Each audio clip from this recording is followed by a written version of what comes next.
Hi everyone, I'm Dale Smith, aka Journo Dale, and we're here to talk about Canadian politics.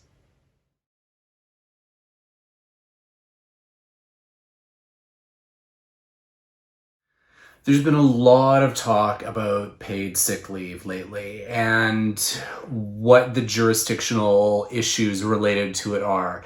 And jurisdiction has kind of become my thing in this pandemic, and I figured I would try and explain some of what's going on because certain people, including certain party leaders, seem to have a wrong conception about how this actually works.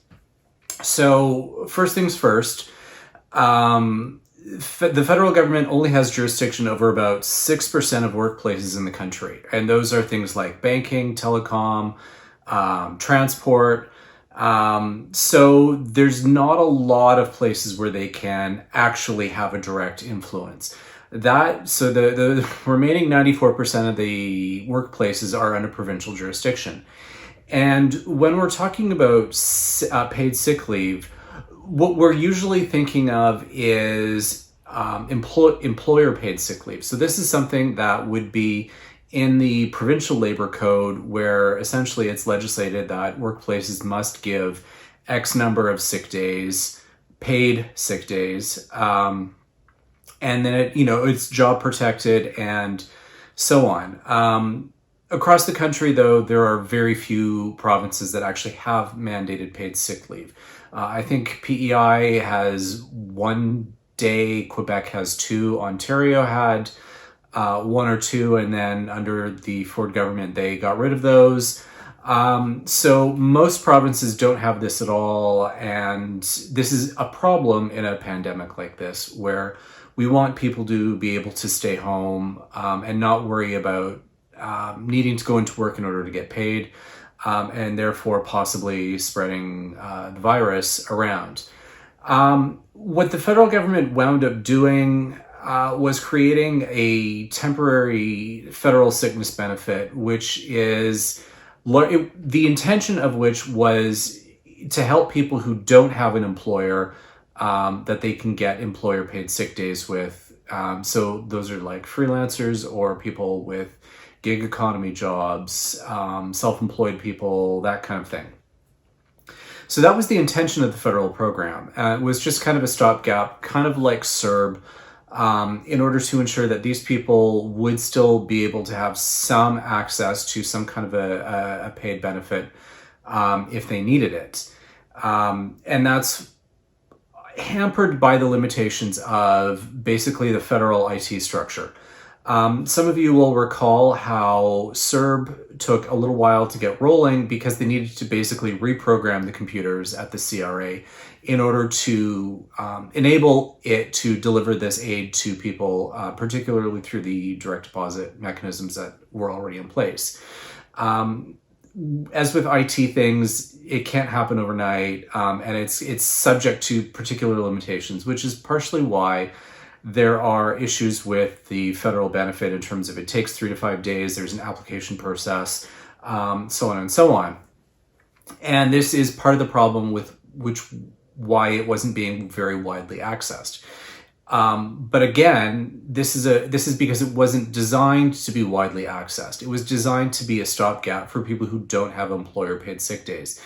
And that was supposed to be the job of the provinces to mandate that so that we wouldn't have to worry about people coming into work when they're possibly infected, or when they need to get tested, or so on.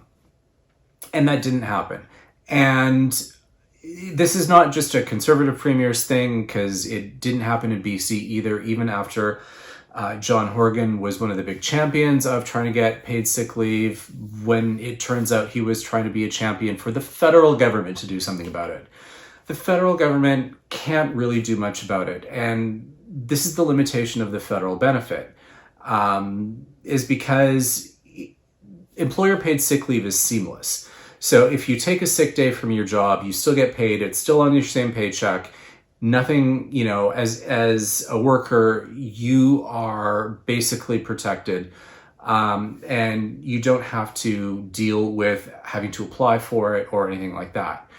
The federal government knows this. That was also why they made provisions in the federal wage subsidy so that employers who were accessing the subsidy could use it to pay for employees who needed to take paid sick leave. So if there was a gap there that provinces could have filled, it was for those businesses who could have provided the sick leave to their employees and had some kind of a provincial backstop so that they could apply to the provincial government to get some kind of reimbursement.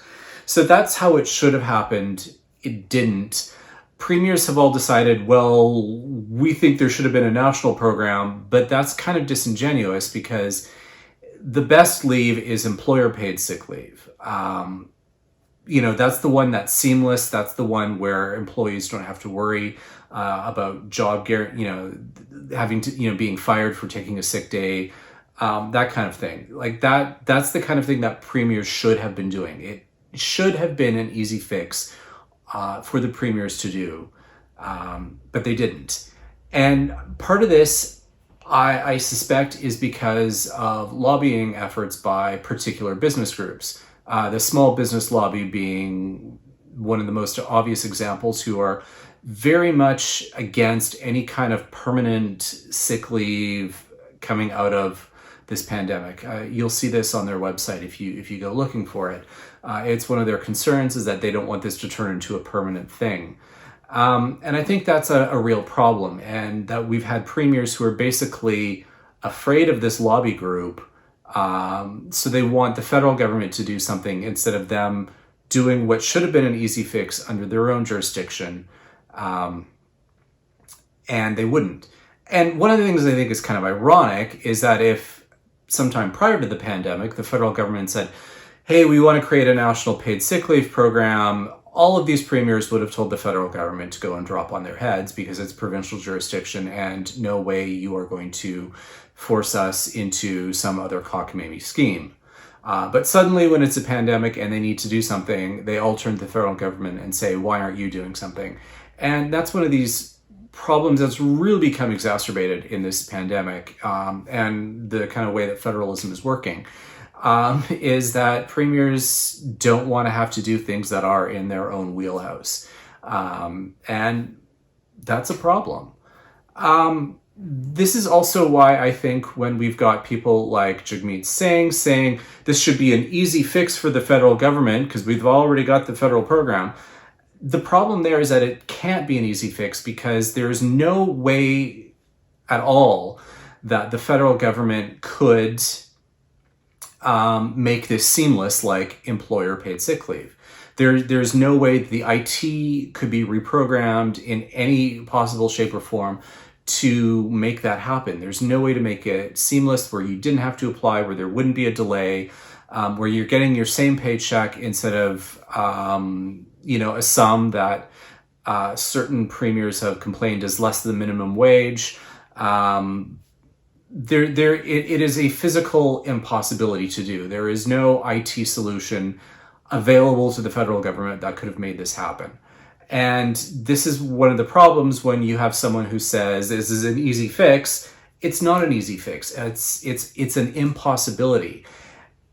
But the federal government hasn't said that. They will use talking points like, oh, we're working with the provinces. They will occasionally say the best leave is employer paid sick leave. They won't say it is literally impossible for us to reprogram our IT to do this for whatever reason. It's one of these things where I think a little candor would go a hell of a long way towards making people understand why this can't happen the way people think it can, but they don't. There are other things the federal government could do, such as amending the federal labor code to allow for more than 3 days of employer paid sick leave, which is what the federal legislation has. They should, in a situation like this, boost it up to probably 10 days, which would be 2 weeks, which is generally what is how long people are out for if they become infected with this virus. So they could be doing that. They probably should be doing that, but they haven't.